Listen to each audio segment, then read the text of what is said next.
Right, so the very sedate feature table. Liftman's done all he can to pep them up, but they all want this title too badly to take jokes right now. The death seat's empty. Maybe that's the only way to survive the death seat. Don't play. The only way you won't get knocked out, Dave, is you don't play a hand. Although we've just seen that seat double up, so maybe a bit of change of form, who knows. Still doesn't have a lot of chips, does Nordier. He's only got about 9,000, but now. Alright, so Shuffies with queens. Andre Johnstone, who hasn't played a lot of hands recently, he got a little bit involved. I think that 7-10 of hearts that he tried to play kind of curbed him for a little while. I often find that happens, Dave. You make one little move and you get found out, and suddenly you go back into your shell. You go back into your little shell for about 2 hours, and then it's almost like you have to rebuild your confidence again. Right, well, Solo, he's found 10s. This could be interesting now. Does Solo jam this? Johnston.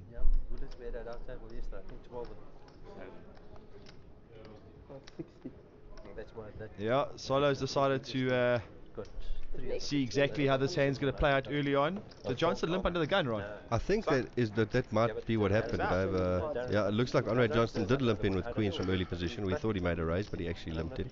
Well, he got the raise from Solo, which he wanted. Now will he play tricky or will he jam this?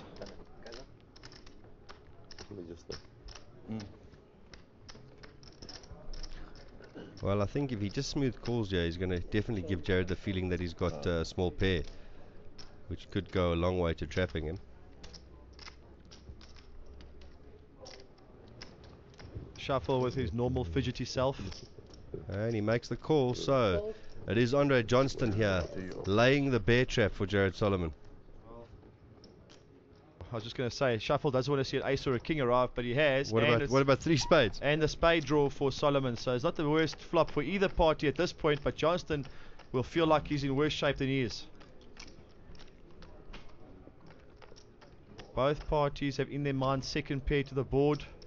Solo's got the added advantage of having the flush draw, and he'll fire 55. Now, this, I think old Shuffle might be cursing himself for not rejamming this pre-flop, Ron. Well, I think he rejams, you probably get Jared's going to see a flop anyway, and then we're in the same situation playing a much bigger pot. But as it stands, I know for one bet, I think Andre might want to just see if Jared shows any weakness on the turn.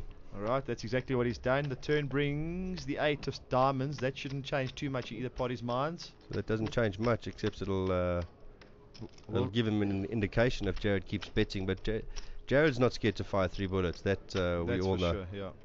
Solo, will he use those big biceps to pull the trigger? The guns. Alright, he looks down at the cards again just to make sure that they're the same. They are 2 black 10s. He is counting out chips here, it looks to me. He's cutting them down.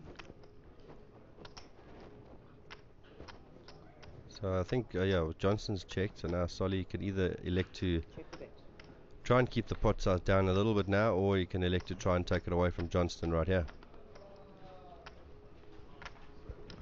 Well, one thing about Jared, he can become very creative in hands, but so he chooses does not to. Well, Shuffle is going to love that check. Even if it doesn't mean anything but a free card, he's going to love that check. Alright, so the jack doesn't change anything. Yeah, well, Shuffle got 2 checks. He's going to be very grateful for them. Right, so let's liven this place up with a little bit of all-in action. Who do we have first in this room? Who's going home next? Let's hope it's Mimi. Right. Valela again all in. This time with Ace King. A little better than the last occasion. Queens, Eber. Alright, well, Ryan Eber. 2 previous champions heads up here, Ryan. Straight away the Ace. And the King. But the flush draw. So Eber picks up a Queen Eye flush draw. And there it is. And the turn. Now, Ace or King to fill. Wow, wow, wow, wow, wow. Stiffness. Valela flops top 2. Eber catches up with a flush on the turn. And one champion will knock out the other. Ryan Eber, the stalwart, continues. So, nice hand for Ryan Eber. And unfortunately, it's going to be the end of Jamie Valela. Anyway, here's your feature count, your table, the feature table. Levine Singh, as we said, right out in front. Johnston in third. Rudolph Fourie with chips. And at the bottom, Jared Solomon and Dirk Nordier. Solo in trouble, Ryan. Now, the chip leaders. Hello there. Ryan Brower out in front of the tournament. Rosenthal, we saw took a knock, but he's still got chips, obviously. And Sisu, new player. Warren Zaki, new player. Edgar Intezana, we spoke of, new player.